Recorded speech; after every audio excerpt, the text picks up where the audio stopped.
Jy wat speel? O, nog was op my rekenaar. Nee, ons het 'n stokkie gebring. O. Ons sal volgende keer. Nee, ek dink ek my rekenaar speel nou iets, ek dacht. nee. Kom begin. Ek het ook geskryf. Dis die Heilige Gees wat begin praat. Amen, amen. Goeiemôre gemeente, is my voorreg om julle vanoggend te verwelkom in die huis van die Here. Dit is 'n bietjie min vanoggend, maar ek dank die Here vir sy belofte wat sê, waar 2 of 3 vergader, daar is die Here in ons midde. Ek het vanoggend 'n verwagting in my hart. Dis Pinkster Sondag se uitstorting van die Heilige Gees en ek het 'n verwagting dat God deur sy Gees tot elke hart, tot elke lewe sal spreek vanoggend. So ek wil hê ons gaan opstaan en dan gaan ons net hierdie diens aan die Here opdra en saam bid. En dan gaan ons saam die Here aanbid. So ek wil hê kom ons gaan staan en dan gaan ons net saam bid.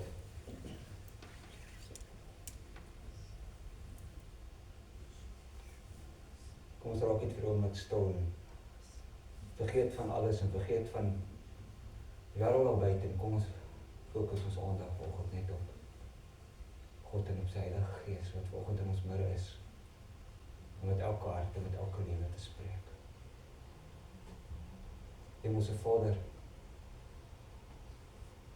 ek dink vanoggend Here op Pinksterdag 2000 jaar terug, toe die Heilige Gees uitgestort is en die deur die geluid van 'n rukwind ingekom het, Here, tonge van vuur op elkeen gaan sit het. Here, ek kom vanoggend bid en in my hart ook vanoggend so voorberei te dink ek, Here, hoe sal dit wees as dit vanoggend gebeur in ons midde? My gebed is vanoggend dat U deur die Gees teenwoordig sal tasbaar sal wees. U sal beweeg, Here, van persoon tot persoon, dat geen een vanoggend dieselfde sal uitstap nie, maar dat ons ontmoeting met God sal hê dat ons lewe radikaal sal verander. My gebed is dat U sal beheer neem van hierdie diens vanoggend, Here, dat alles tot eer en tot verheerliking van U naam sal wees, Vader. Here, my gebed is vanoggend dat U die worship team sal salf, Here, met 'n bonatuurlike salwing, Here, dat ons in U teenwoordigheid sal inbeweeg in die heiligdomme, Here, dat ons U vanoggend sal beleef en sal ervaar. Want ons erken sonder U is ons niks en sonder U het ons niks en sonder U krag in ons lewe kan ons absoluut niks doen nie. Ons verklaar ons afhanklikheid van U. My gebed is dat U vanoggend die prediker sal wees, Here, dat U net verheerlik sodat mense U sal sien, mense U sal beleef. En ons loof U, ons prys U daarvoor in die magtige naam van Jesus en ons eer U daarvoor. Amen. Amen. Môre ons Here, so baie dankie vir julle bereidheid vanoggend en mag die Here julle bless. Maar nie baie dankie ook. En ja, kom ons aanbid net die Here. Kom ons vergeet van alles en kom ons fokus op dit wat die Here vanoggend wil doen en aanbidding. En kom ons breek deur in dit. Amen. Thank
Still the greatest treasure remains for us.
Die Here sien U, maak U se plek in baie dankie.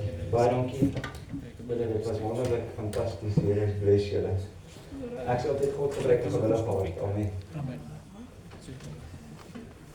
Al wat die Here soek is ons bereidheid. Het gaan nie noodwendig op die plek aan wees, het gaan oor die hart en is jy bereid. En ek is dankbaar vir wat die Here in ons middag doen. Kon net vra dat die Here volgens sy woord in ons harte sal seën. So kom ons sluit hierdie oë aan, bid ons saam.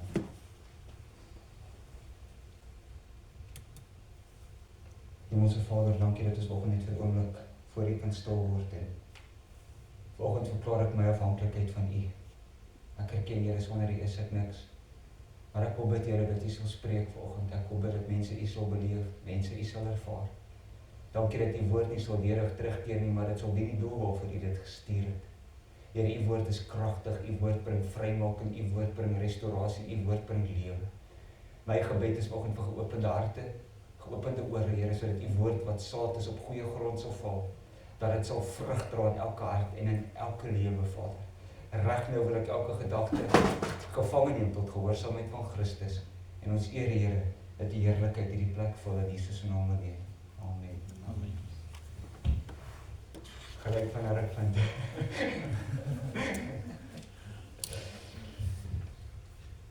Nou voordat ek met hierdie tema gaan deel, wil ek vir julle gedeelte uit die woord van die Here lees en ons gaan saam lees uit Jesegiel 22.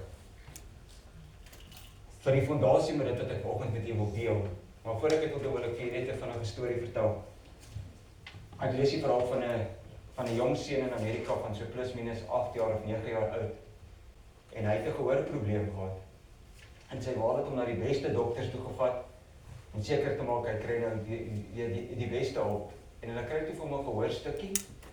En die gehoorstukkie wat hulle vir hom gee kos die ma $6,000.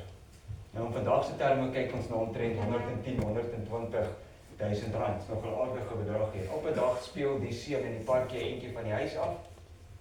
En hy kom by die huis ingehardloop en hy sê vir sy ma hy het sy gehoorstukkie verloor.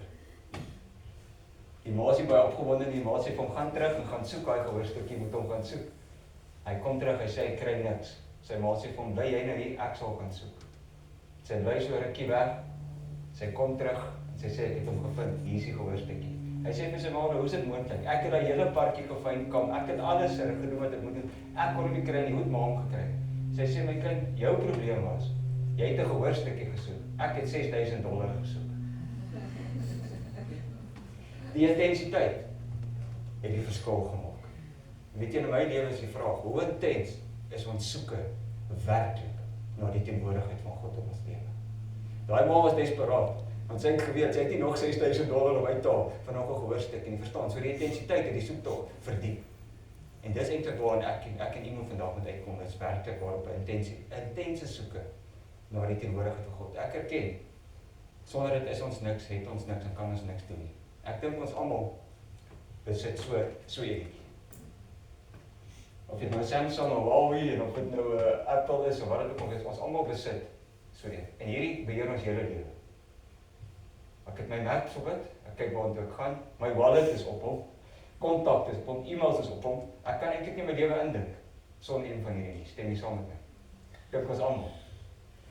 Haal die battery uit, beteken hierdie device eintlik absoluut niks nie. Hy het krag nodig om dit kan werk. En net so sit my in die lewe. Ons het krag nodig en daai krag is eintlik die krag van God se Gees om ons te laat funksioneer en te doen wat God wil hê ons moet doen. En sonder daai krag kan ons nie effektief wees om te doen wat God wil hê ons moet doen. Hierdie foon sonder die battery en sonder die krag, en sonder dat hy gelaai word, beteken absoluut niks. So wonderlik soos wat hy is, so duur soos wat hy is, niks. Hy het ergens 'n kragbron nodig. En God is my en u kragbron. En weet jy wat, in ons besige lewe, ek is met die dood eerder, in ons gejaagde lewe, die lewe by ons vlieg. En nou die dag vir my vrou sê die lewe gebeur nie. Dit gaan nie. Dis die eerste ding wat by die deur uit van ons gebedslewe, in ons tyd met God. En wat verklaar die Bybel baie duidelik? Die wat op die Here wag, kry nuwe krag. En dis waar die krag lê. Die disippels het op Jesus gewag vir 10 dae, totdat die Heilige Gees op hulle uitgestort het en die krag hulle gevul het. En ek sit vandag nog hier as gevolg van 120 mense wat ek gehoor en wat die Heilige Gees ontvang. 120 het ontvang in die boorvertrek, die kerk het begin. En so dit het soos 'n veldbrand versprei, dit het die gemeenskap vertransformeer, 3000 kon tot bekering word gedoop, en later 5000, en God het daagliks bygevoeg, want daar was 'n transformasie gewees as gevolg van die krag van God se Gees wat gewerk het. En in my hart het ek een begeerte. Ek is nie moeg vir informasie, ek soek importasie. Is baie informasie, en ek kan vir vanoggend baie informasie gee, maar eintlik wat ons nodig het, is 'n importasie van God se Gees wat ons lewe radikaal sal verander. En dit is net God se Gees wat dit kan doen. En ek wil vir ons lees vanoggend in Jesegiel 22 vanaf vers 24 tot en met vers 30. En hy sê, mensekind, Jesegiel profeteer en dit gaan oor die sondes van Jerusalem. Maar ek wil jy moet vanoggend mooi hoor. Ek sien Suid-Afrika hier. Ek sien Suid-Afrika presies uitgebeeld in hierdie gedeelte wat ek hier sien. Hy sê, mensekind, sê vir hom, met ander woorde, sê vir Jerusalem, ek wil amper sê vir Suid-Afrika, jy's 'n land wat nie gereinig is nie, wat nie reën gekry het in die dag van grimmigheid nie. 'n sameswering van sy profete is in hom, soos 'n leeu wat brul, wat prooi verskeer, eet hulle siele op, skatte en kosbare dinge neem hulle weg, die weduwees vermeerder hulle daarin. Sy priesters verkrag my wet, en ontheilig my heilige dinge. Tussen heilig en onheilig maak hulle geen onderskeid nie, en die verskil tussen onrein en rein gee hulle nie te kenne nie. Daarby maak hulle oë toe vir my sabbate, ek word onder hulle ontheilig. Sy vorste, sy leierskap in hom is soos wolwe, wat prooi verskeer, om bloed te vergiet, en siele om te bring, dat hulle onregverdige wins kan maak. Sy profete pleister vir hulle met loskalk deur bedrieglike gesigte te sien, en vir hulle leuns te voorspel met die woorde, so sê die Here, terwyl die Here nie gespreek het nie. Die mense van die land pleeg geweld, en eien hulle geroofde goed toe, ook verdruk hulle die elendige en behoeftige, en teenoor die vreemdeling pleeg hulle geweld sonder reg. Klink vir my soos Suid-Afrika, ek weet nie of julle met my saamstem. En vers 30, en dis die kruks, en dis die tema vanoggend. Daarom, vers 30, en ek het onder hulle 'n man gesoek, 'n man, 'n individu, 'n vrou. Kom ons verander dit na individu, 'n mens. En ek het onder hulle 'n man gesoek, 'n individu gesoek, wat 'n muur kan bou, en voor my aangesig in die bres kan staan vir die land, sodat ek dit nie sou verwoes nie, maar ek het niemand gevind nie. Dis 'n massiewe aanklag eintlik. Die Here sê, ek het iemand gesoek om in die bres te staan, maar ek het niemand gevind nie. Daarom het ek my toorn oor hulle uitgegiet, deur die vuur van my grimmigheid het ek hulle verteer. Ek het hulle wandel op hulle hoof laat neerkom, spreek die Here. Vanoggend se tema is God soek 'n individu, God soek 'n man, 'n vrou, 'n individu, wat bereid sal wees om in die kerk te staan. En Pastor Henry se visie vir hierdie gemeente is 'n lewe, om individue op te rig wat kragtig in die salwing van die Heilige Gees sal werk, om 'n verskil te maak in 'n samelewing. En my vraag is vanoggend, of die doel van my woord vanoggend is, om ons elkeen te roep tot 'n paar dinge. Geestelike verantwoordelikheid, voorbidding, heiligheid, leierskap en beskikbaarheid vir God. Dit is die doel vanoggend. Wil jy oproep, elkeen vanoggend vir ons, tot geestelike verantwoordelikheid, voorbidding, heiligheid, leierskap en beskikbaarheid vir God. Dit is my oproep vanoggend tot elke hart, tot elke lewe. Ek wil begin met 'n vraag. Wat gebeur met 'n nasie, 'n huis, 'n kerk, 'n familie, waar niemand meer vir God staan nie? Ek het 'n vraag. Wat gebeur? Kom ons praat 'n bietjie oor hoe leef ons in ons tyd. Morele verval, geweld, korrupsie, gebedloosheid, gebroke families en geestelike nood. Dis eintlik waar ons is vandag. Dis my ervaring en ek sluit myself hierby in. Wat gebeur met 'n land waar daar niemand meer is wat bereid is om vir hulle families, hulle kerk, hulle gemeenskap in die bres te staan nie? Dan lyk die gemeenskap soos wat dit lyk vandag.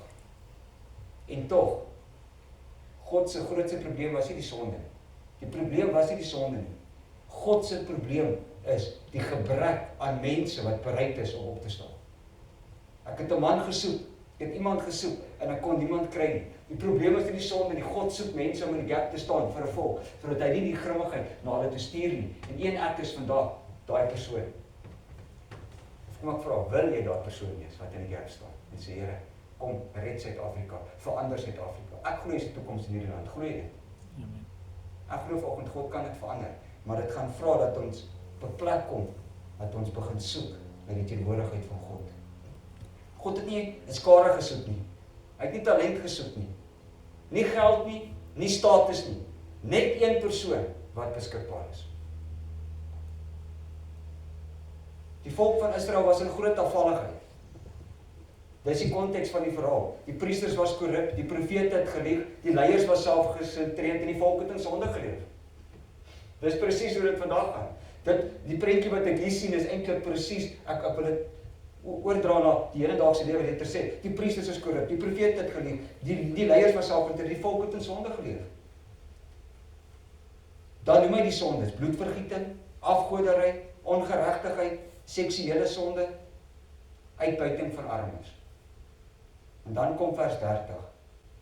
God soek iemand om die oordeel te keer. Dit wys vir my dat God nie sommer net liek raak of weet oordeel nie. Hy soek altyd genade. God soek altyd genade. Hy soek altyd iemand wat kan intree. God soek genade. En ek wil vir jou lees, ek het vanoggend lees ek hierdie skrif en dit is 'n alom bekende skrif wat ek vanoggend vir jou wil lees. En ons ken hom. As ek vir jou vra, quoteer vir Johannes 3 vers 16 vir ons almal op vanoggend kan quoteer. Johannes 3 vers 16 sê: Want so lief het God die wat gehad? Die wêreld. Sodat elkeen wat in hom glo nie verlore mag gaan nie, maar die ewige lewe kan beerwe. Dis 'n wonderlike skrif, dis God se genade. Maar ons stop daar en ek lees die res van die skrif wat eintlik met dit baie meer in konteks sit. Want so lief het God die wêreld gehad, dat hy sy enige gebore seun gegee het, sodat die wat in hom glo nie verlore mag gaan nie, maar die ewige lewe kan beerwe. Want God het sy seun in die wêreld gestuur nie om die wêreld te veroordeel nie, maar sodat die wêreld deur hom gered kan word. Hoor jy wat ek sê? So God se genade is so groot. God het nie gestuur om die wêreld te kom veroordeel nie. Hy het sy seun gestuur sodat die wêreld deur hom gered kan word. So God soek altyd genade. Maar omdat God heilig is en omdat God regverdig is, moet daar oordeel ook wees, want God is regverdig ook.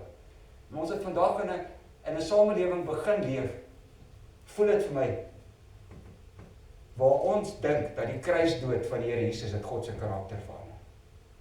En nou is dit net genade. Everything is grace.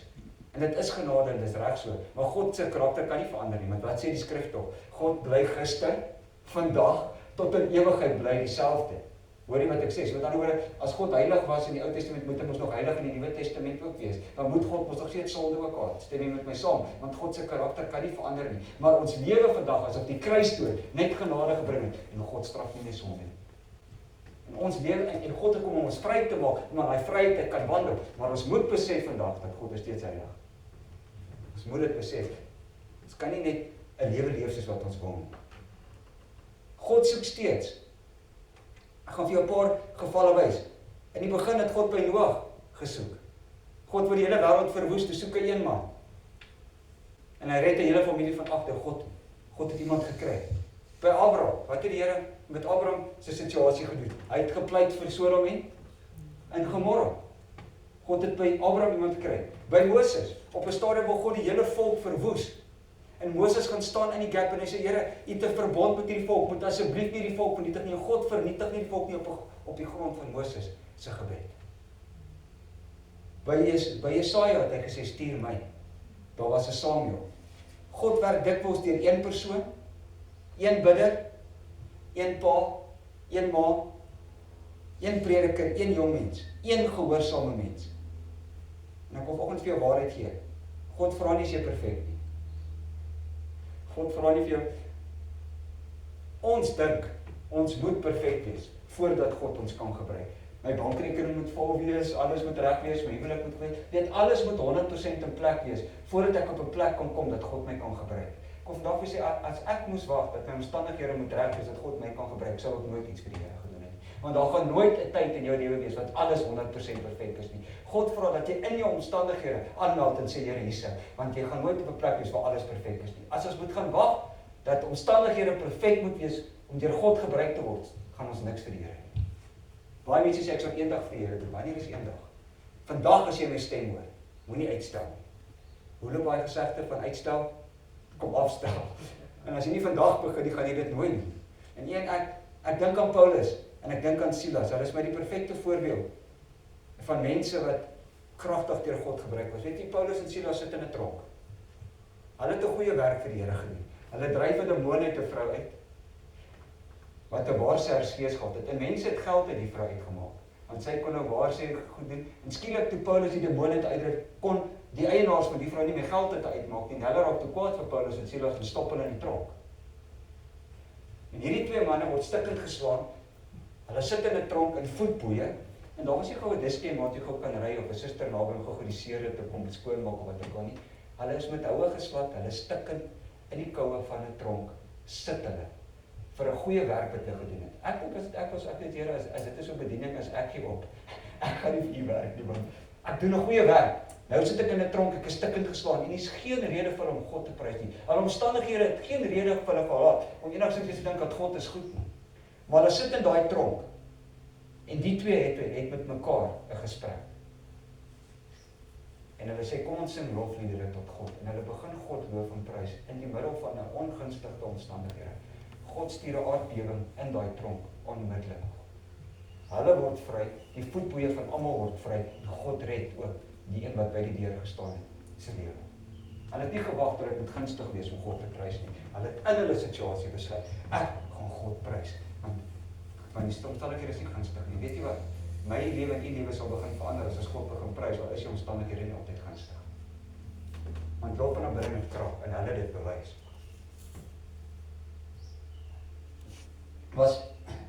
Ek dink aan Dawid, 'n man na God se hart. Maar kom ons dink 'n bietjie wat het hy gedoen. Hy het oorspel gepleeg, hy het moord gepleeg. Dis nie iemand wat ek sou kwalifiseer om te sê dis 'n man na my hart, maar God het hom gebruik. Moses het die Egiptenaar doodgeslaan, hy was 'n moordenaar, maar God gebruik hom om die hele nasie vry te maak. Paulus, hy het Christene doodgemaak, hy het Christene vervolg, maar hy skryf 2/3 van my in die Bybel. Sien, dis die kandidaate wat ek sou gebruik het om te sê, weet jy wat, hierdie mense is mense wat die koninkryk in die wêreld vir God moes skud nie, maar hulle was nie perfek, maar God het hulle gebruik. Weet jy hoekom? Want hulle het een ding gehad, hulle was afhanklik. En hulle het in geloof gegaan. Die vraag is ek vandag beskikbaar? Ek sê altyd die Here soek fat Christians. Hulle nie of ek gaan kwalifiseer nie. Faithful, available and teachable. Hoor mooi. Faithful, getrou, beskikbaar en opleibaar. Dis wat God soek. Dis net dit. Jy moet getrou wees, jy moet beskikbaar wees en jy moet leerbaar wees.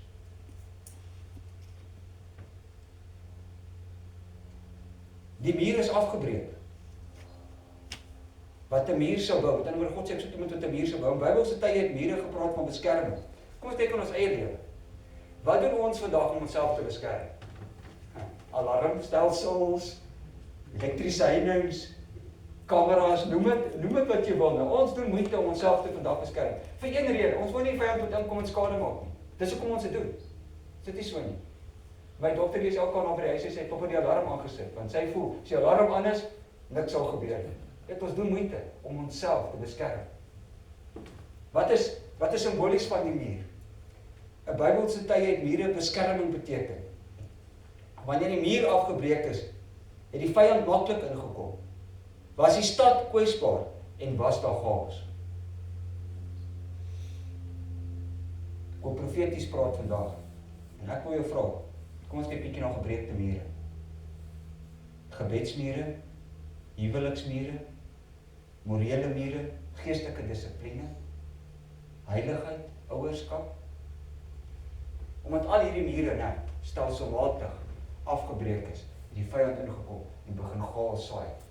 En ek dink aan die skrif wat die Here Jesus gesê, wat het hy gesê? Waak en bid, sodat dit wat gedoen, sodat jy nie vir soeking kom nie. En omdat ons in 'n lewe vandag lewe, waar ons nie waak nie, en waar ons nie bid nie, en waar ons nie teenwoordigheid van God soek nie, is die vyand besig om in ons gemeenskap en in ons lewens chaos te saai.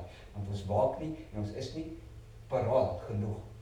My vraag is, as ons dieselfde energie insit, in ons geestelike lewe, as ons insit om ons ekstern te beskerm, hoeveel krag sal dit wees? Hoeveel geld spandeer ons? Spandeer miljoene rande, om ons ekstern goed te laat lyk, alles moet in plek wees. Wat is as hy selfe energie en passie kan kanaliseer, geestelik, ons sal 'n kragtige impak maak in mense se lewens en in my lewe. Die vyand kom in waar die muur af is. Met ander woorde, ek wil amper sê waar daar nie gewaak word nie, waar daar nie gebid word nie, waar daar nie gesoek word nie, waar die teenwoordigheid van God nie is nie. Ek wil vandag sê, God soek bouers, hy soek nie kritici nie. Baie mense kla oor die land, kla oor die jeug, kla oor die kerk, maar min bou. Kom ons is eerlik. Ek is ook skuldig. Weet jy wat, ons op braaivleis braai en ons praat as aantees, dan praat ons 3 ure negatief, ons bid 5 minute, maar God moet dit verander. Ons kanselleer eintlik ons eie gebed deur negatief te spreek. Wat is daai 3 ure wat ons op braaivleis vuur staan en kla en moan en murmureer, sê Here, kom ons wil net op ons knie neer en kom ons begin bid vir Suid-Afrika. Die Bybel verklaar tog, dood en lewe lê wat? In die mag van die tong. En elkeen wat dit gebruik, sal die vrug daarvan eet. Dit is nou nie 'n motivational spreker of 'n new age movement nie, wat ek wil sê is God se woord het krag. God se woord bring lewe. En God se woord is dit wat op ons lippe moet wees. Maar aan die een kant voel ek, ons kla en ons is hierdie kant, aan die ander kant spreek ons dood ook, verstaan jy? Bybel verklaar, 'n fontein kan tog nie brakwater en goeie water opbring nie, hy bring tog een van die twee op. En in my lewe het ek ervaar, dit mag verkeerd wees, is altyd die mense wat die minste doen wat die meeste te sê. Always the people that speak the most and does the least. God soek nie vandag kritici nie, hy soek iemand wat bereid is om te bou. Iemand wat bereid is om op te staan en iemand wat sê, ek gaan nie meer deel wees van, ek wil sê van die majority.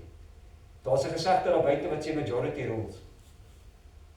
En dis 'n wêreldse gesegde, maar ek wil vir u vra, as die meerderheid dan so reg is vandag, hoekom lyk die wêreld nog ooit meer verval as die meerderheid reg is? In die Bybel is dit altyd die minderheid wat die deursaak het. Gideon en sy manne was 300, dat het 'n weermag oorwin waarvan die kamele nie eens kan tel. Dis min. Elia was een mens teen 450 Baal-profete en God doen 'n wonderwerk daar. Die verspieders was 12 gewees wat uitgegaan het. Al 12 kom terug. 10 sê ons kan nie die land besit nie, 2 sê ons kan. 'n Hele volk se destiny word verwoes omdat hulle die meerderheid gevolg. Net die original 2 wat dit gesien het, het die beloofde land gekry. Ander 10 het dit nie gesien nie. Maar ons is so geneig vandag om die meerderheid te volg, want die meerderheid is reg. Terwyl God se woord eintlik, een man en God is 'n wenspan. Hoor mooi vandag. Een man en God is 'n wenspan. Maar ons volg vandag die majority van die majority rules. In die Bybel is dit 'n kwessie van gaan nie opstaan. En weet jy wat? Daar gaan vervolging kom, hoor my. Jy gaan vervolg word vir jou geloof. Mense gaan teen jou opstaan. Vervolging is nie noodwendig mense wat hier gaan inhardloop met 'n geweer en 'n geweer teen jou kop druk en sê as jy nie Jesus bely nie, sterf nie. Dis deel daarvan. Maar aan die ander kant is jy gaan in besigheid kom en jy gaan nog gevra word vir 'n shortcut. En jy's bereid om jou integriteit prys te gee vir 'n shortcut. Dis ook 'n mate van vervolging. Gaan nie bereid wees om te sê nee, ek gaan in integriteit wandel. Om nee te sê vir korrupsie sodat God my kan bless. Dis baie meer as net dit.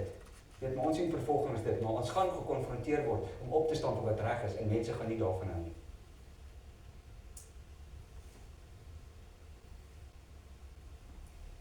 Om in die bres te staan beteken die volgende 3 goed, 4 goed. Om in die bres te staan beteken voorbidding, geestelike oorlogvoering, opoffering en verantwoordelikheid neem. Dis wat in die bres staan beteken. Ek gaan voorbid. Ek gaan geestelike oorlogvoering doen. Ek gaan opoffer en ek gaan verantwoordelikheid neem. Iemand het eendag gesê, if you want change, you must change. As jy verandering wil hê, dan moet jy daarop verander. Ons almal wil verandering hê, maar ek dink Here begin by my. Begin by my. In jou huwelik, jy verhouding met jou kinders, verhouding van ouers na kinders toe. Jy wil verandering hê, dalk moet die verandering by jou begin. Dalk moet jy vra, Here, verander my.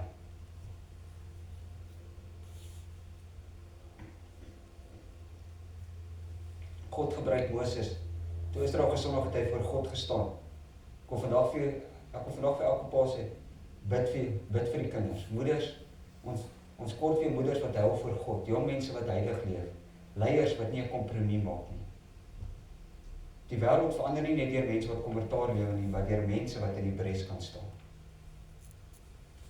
Die wêreld gaan nie net verander deur kommentaar nie, die wêreld gaan verander deur mense wat bereid is om 'n prys te betaal. Weet jy dat al die herlewingsvideo's wat ons gekyk het in die afgelope tyd het begin by individue wat bereid was om 'n prys te betaal. Dit vra 'n prys. Vra 'n dieper soeke as net 'n oppervlakkige soeke na die teenwoordigheid van God.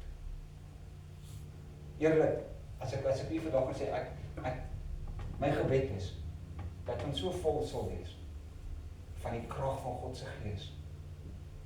As mense by jou kom, dat hulle God sal ervaar. As daar iemand met 'n verslawing is, dan jy skud sy hand, dat God hy verslawing sal vrymaak. Iemand by jou kom met siekte, jy skud sy hand, jy gee hom 'n drukkie, dat God hy siekte sal genees. Die Bybel sê God het kragtige dade deur die hande van Paulus en dit selfs die voorskoot en die kledingstuk wat op hom was.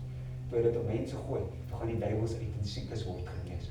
Dis die salwing en die krag van die Heilige Gees. Paulus is skaduwee het siekes genees. Petrus is skaduwee het siekes genees. Kan jy dink, hulle het gesê, kom Petrus verby die dorp, bring die siekes, kom lê hulle nie, dat net as hy skaduwee op hom val, dan begin God siekes genees. God wil ons moet oorloop van sy heerlikheid en van sy krag, en dit sal 'n transformasie in die gemeenskap bring. Is dit beskore net vir sekere mense? Nee, die Bybel sê vir die wat glo, sal hierdie tekens volg. Hy sê nie vir pastore, evangeliste, herders, daar staan geen titel gekoppel nie, daar staan, as jy kan glo, sal hierdie tekens volg. Kan jy glo vanoggend? Dan kan hy teken u volg. As ons kan glo, kan dit gebeur. Ek dink baie keer ons ongeloof staan baie keer in die pad van dit wat God wil doen. Die vraag wat my gehinder het in hierdie hele teks is, en die hartseer daarvan is, hoekom het God niemand gevind nie? Het jy al daaroor gedink, hoekom het God niemand gevind nie? Dis 3 redes. Daar kan meer wees, maar ek het maar net 3. Mense was te besig met hulle self. Hulle eie gemak, hulle eie belange en hulle eie ambisie. Dit is nie verkeerd om ambisie te hê nie. Dit is verkeerd om 'n droom na te jaag. Niks daarmee fout nie. Maar as 'n skrif wat sê almal hardloop hulle eie huise, maar God se huis lê skade. Ons het te besig geraak met onsself of ons eie gemak, ons eie belange, ons eie ambisie. Mense wou nie die prys betaal om in die bres te staan nie. En ek wil vir julle hierso 'n skrif lees, Efesiërs hoofstuk 5.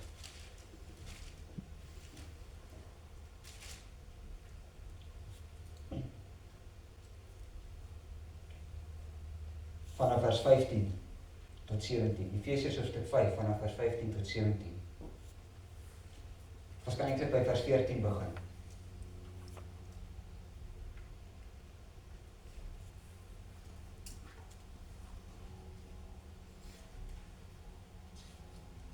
Daarom sê hy, Efesiërs 5:14, daarom sê hy, ontwaak jy wat slaap, en staan op uit die dode, en Christus sal oor jou skyn.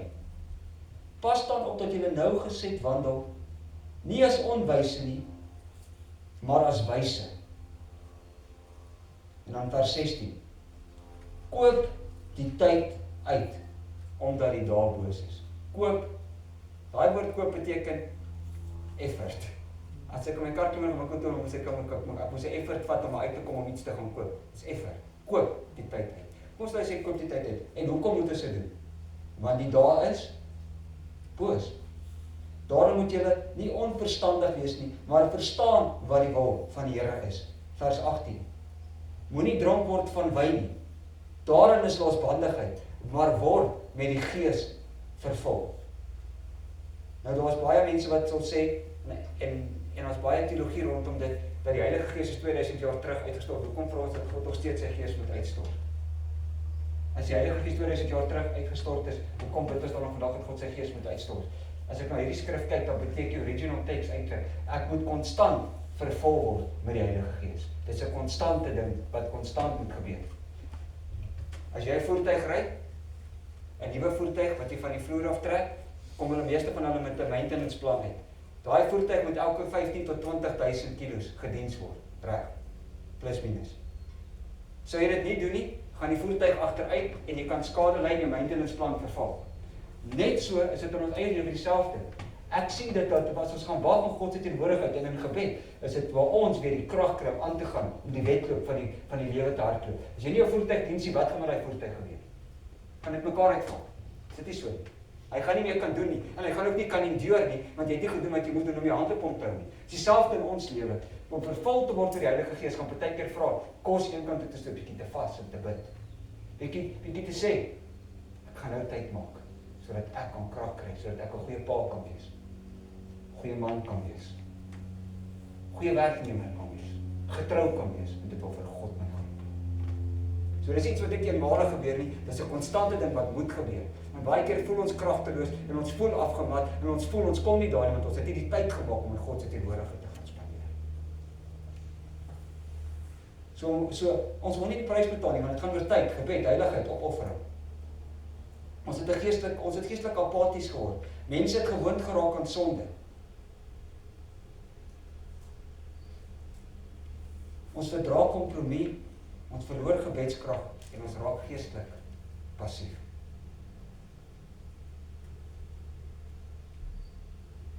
Ek wil dit vandag persoonlik maak. God soek nie predikers. Hy soek nie net apostels nie. Hy soek nie net bekende mense nie. Hy soek iemand wat sal bid. Iemand wat heilig sal leef. Iemand wat sal opstaan en iemand wat ja sal sê. Dis wat hy soek. Miskien, en ek wil hierdie klem lê, miskien wag jou familie vir iemand om in die bres te staan. Miskien wag jou kinders vir iemand om die muur te herbou. Miskien wag ons stad vir iemand wat God ernstig opneem. Hierdie gemeenskap, en ek dink aan in die begin, jy weet, toe ek gepraat het oor God kan niemand kry nie. Wat het Jesus gesê? In Matteus 9, hy sê die oes is groot,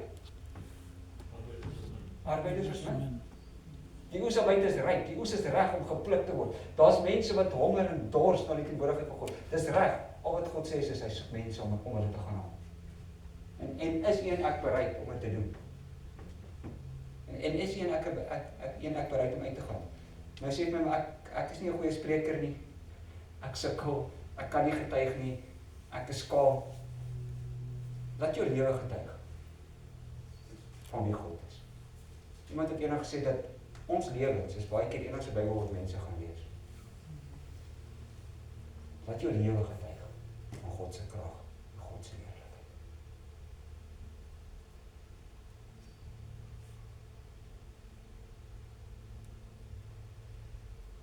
Ek het 'n mens gesoek, sê die Here. En vandag soek God nog mense met. En dis 4 goed wat die Here soek. Vandag soek God nog mense met reine hande, sagte harte, sterk knieë en vuur in hul gees. Hoor mooi. Reine hande, sagte harte, sterk knieë en mense met 'n vuur en 'n brandende gees. Dis wat God soek.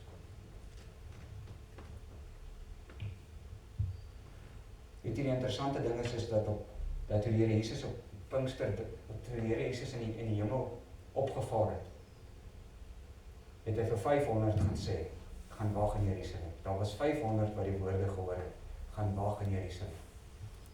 Maar die dag van Pinkster was daar net 120. Waar was die ander 380 gewees? Was hulle nie bereid om te wag nie? Wat het gebeur? Want 500 hoor, maar op die dag van Pinkster het 120 daar gewees. En my vraag is, wil ek deel wees van die 380 of wil ek nie deel wees van die 120? En daar 120 het die evangelie gevat tot vandag toe ek in wees. En op die dag van Pinkster het die Heilige Gees soos 'n rukwind. Ek kan oor my praat voor die tyd en ek vra myself, kan jy dink? Wat het op daai dag gebeur? Dis stil in die vertrek. 120 mense sit. En die Bybel sê, skielik kom daar geluid van 'n rukwind, tonge van vuur koolblou. En ek wonder wat hulle beleef, ek wonder wat hulle ervaar, ek wonder wat hulle Ek sit en dink, my brein kan nie dink wat daai dag moes gebeur het. En ek vra Here, doen dit weer, en doen dit vandag in ons midde. Stuur die wind, stuur die gees, stuur die krag, en verander my lewe, maar verander Suid-Afrika, en verander elkeen van ons lewe. En ek wil vra, is daar vanoggend in die hart honger na dit?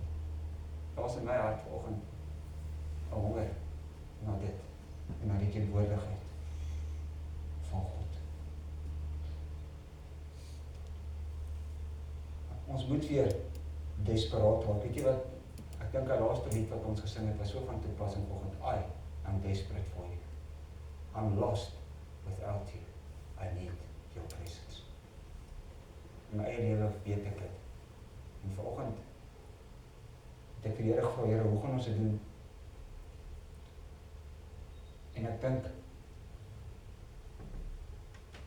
ons moet elkeen 'n paar minute vat en onsself verantwoordelik vir die Here. Ek gaan eers begin vanoggend. Maar ek wil hê moet in die hart vanoggend 'n nuwe uitroep wees, 'n nuwe honger, 'n nuwe begeerte na die teenwoordigheid van God. En ek wil vra vanoggend ons vir 'n paar minute, 5 of 10 minute elke persoon op jou eie. Jy kan sit daar waar jy sit, jy kan kniel, jy kan doen net soos wat die Here dit op jou hart gee, maar ek wil hê moet in jou hart vanoggend stil word vir die Here. Vergeet van alles en vra Here, doop my met u vuur en met u krag, sodat ek vanoggend hier kan uitgaan, vernuwe, verkoop. Iemand wat 'n dinamiese verskil kan maak in die samelewing. As jy op 'n knie voor kan jy kom kniel. Ek gaan nie hier voor kniel myself, maar ek wil vanoggend wag vir 'n paar minute op die teenwoordigheid van God, soos wat die disippels gewag het 2000 jaar terug. En dan sal ons almal bymekaar kom. Dan gaan ons saam bid. God ons weer opnuut sal vat, krag en heerlikheid. Kan ek eerlik sê,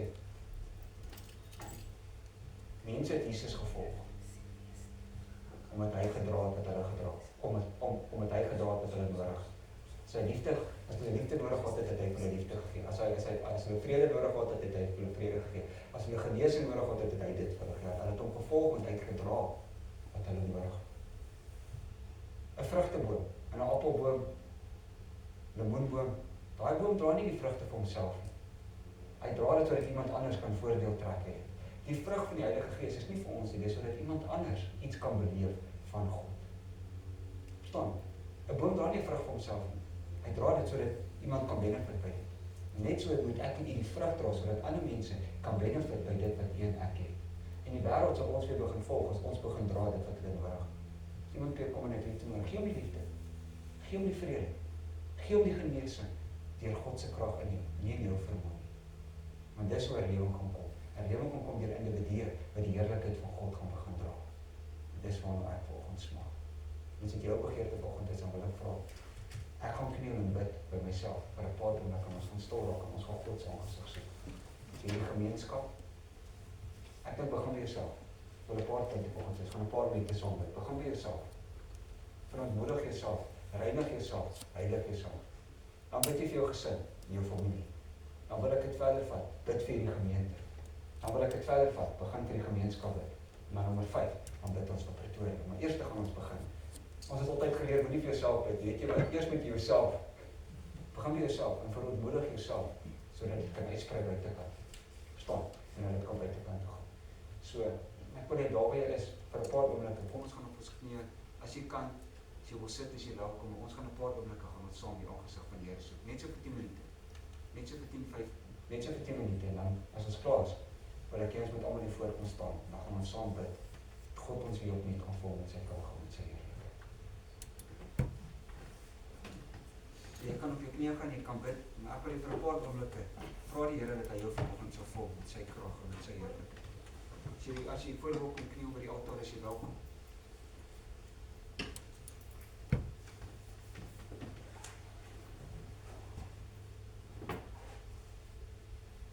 Vir die Here op jou hart en maar wil jy maak vanoggend tyd in gebed. Soek God se teenwoordigheid. Soek God se teenwoordigheid.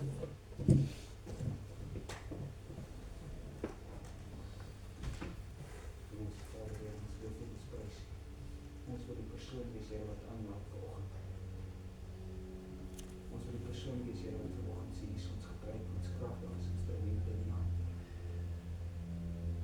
Pinksterdag, Here, roep ons U aan vir die gebed van uitvoering, Here, tonge van vuur. Nie sodat ons kan goed lyk, Here, maar sodat U krag en U heerlikheid en U salwing in mense se lewens kan transformeer. Ons roep U vanoggend aan in hierdie kerk, Here, dat hierdie kerk 'n ligpunt sal wees. Ons roep U vanoggend aan in hierdie gemeenskap, Vader.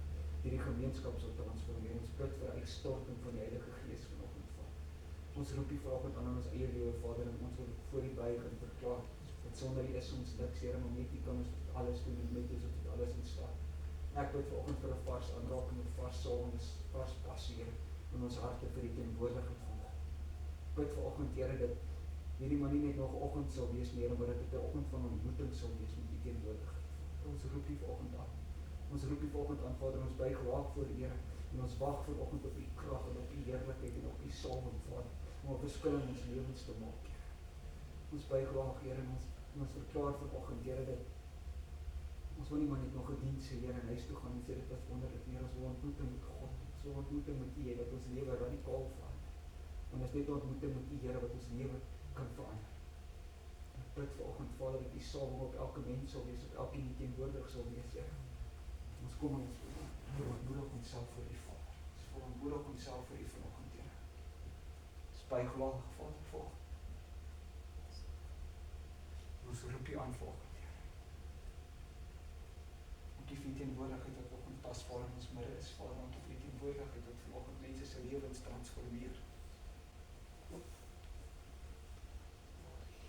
We are desperate for You, Lord. We are desperate for You. We are desperate for Your presence. We are desperate for Your power.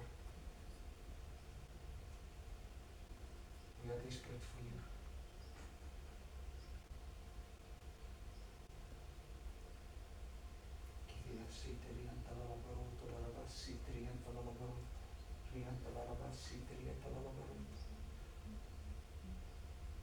Here, soos wat die disciples gewag het, het die Gees uitgestort het, bid ek stort dit vanoggend op ons uit, Here.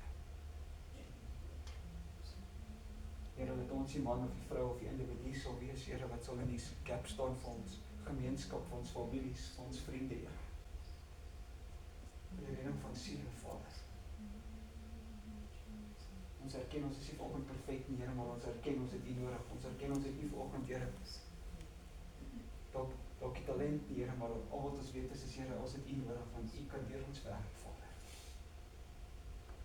Raak ons vanoggend aan, Here, opnuut met 'n vars vuur, 'n vars passie, Here.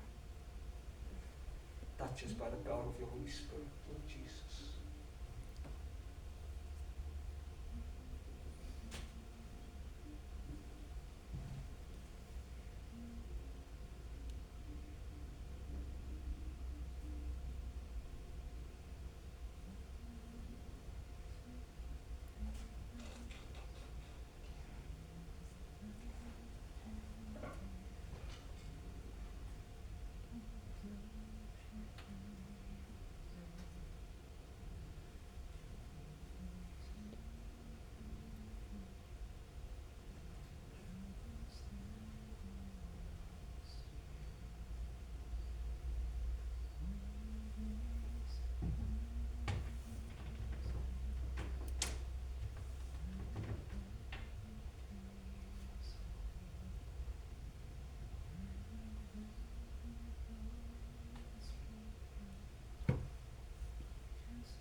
Thank you, Jesus. Thank you, Jesus. Thank you, Jesus.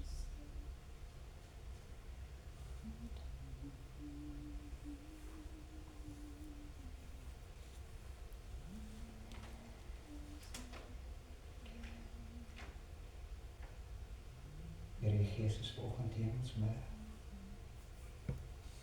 Ervaar die Gees in ons midde, Vader. Teenwoordigheid, Here.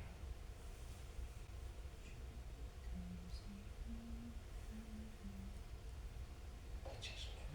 Touch us, Lord. Holy Spirit.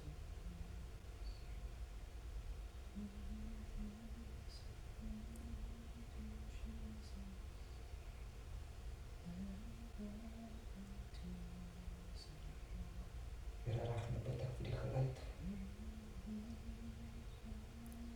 van die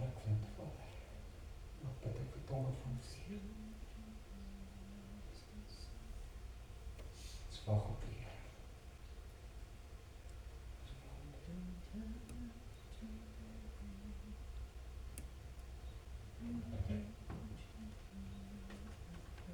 Of vra dat almal hier voor my kom staan en dan gaan ons saam bid. Die Bybel sê, hulle was hier dragtig vir mekaar. Dis dragtig.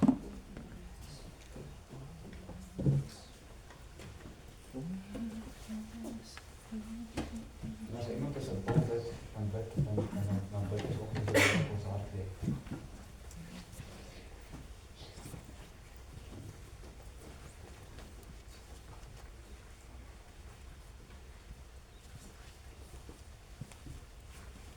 Kom ons staan net vir ons stem. Kom ons steek dit ons hande op as 'n teken van oorgawe vanoggend na die Here toe ons Here. Ons is vanoggend hier. Met een begeerte, met een uitroep. Dit is meer van U. Here, ek dink aan die woorde van Johannes wat sê U moet meer word en ons moet minder word vanoggend, Vader.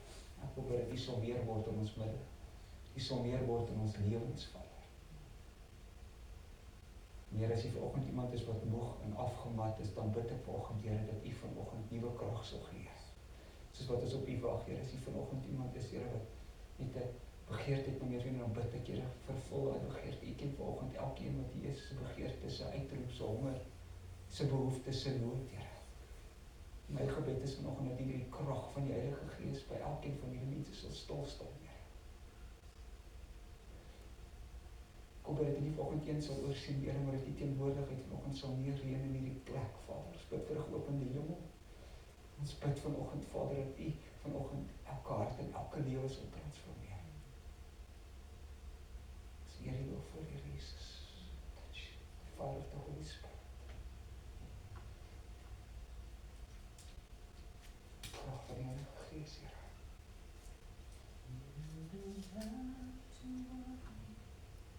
And don't you be afraid. Joy comes in the morning.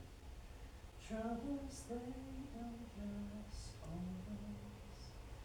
For there's a friend in Jesus that will wipe your tears away.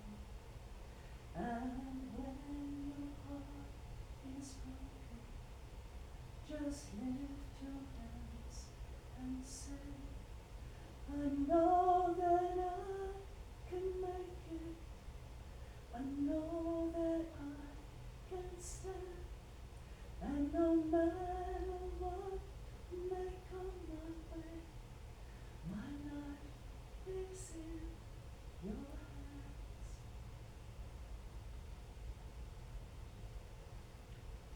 Here, ons wil klaar. Ons in die hande val. Dank aan ook oortjie wat ons gesing het, Here, I surrender all to Thee, my blessed Savior. En waai deur my Heilige Gees. Kom, Gees van God, waai vanoggend deur ons, Here. En doen 'n werk in ons binneste, Vader, wat U alleen kan doen vanoggend, Vader. Here, ek bid vir die kerk, ek bid vir die gemeenskap, ek bid vir 'n magtige uitstorting van die Heilige Gees. Vader, ons roep vanoggend die siele in van die ooste, van die weste, van die noorde, van die suide. Here, ek wil bid dat mense sal kom, Here, nie op grond van mense nie, wie is nie, op grond dat U in hierdie huis is. Ek wil bid dat die heerlikheid van God hierdie tempel en hierdie plek sal vul, Here, dat niemand sal kan regop staan van wie teenwoordigheid, Here, maar dat mense sal weet dat U is in die plek, Vader, dat mense U sal sien, U sal beleef, U sal ervaar. Here, maar vanoggend bid ek dat U ons elkeen sal oprig met nuwe vuur, nuwe passie, nuwe ywer, Vader, om te soek, Here, na meer van U. En ek dank U vanoggend dat U deurbreek, Vader. En dat U ons vat in dieper dimensies, Here, ons meld aan vanoggend soos Jesaja wat sê, hier is ek, stuur my. En dankie, Vader, Here, dat U ons lippe verander, ons woordeskat verander.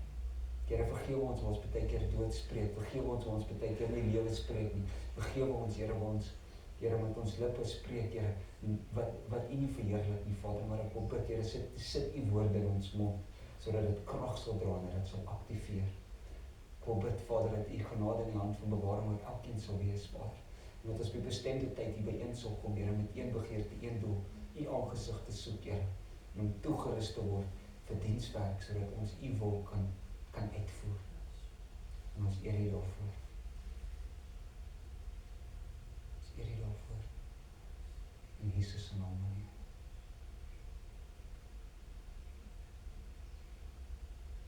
Amen. Vader, die teenwoordigheid van Here baie tasbaar vanoggend in ons midde. Ek wil net met jou offer in die hand vat. Ek dink ons gaan dit net in die mandjie sommer gooi terwyl ons uitloop. Die offerande en die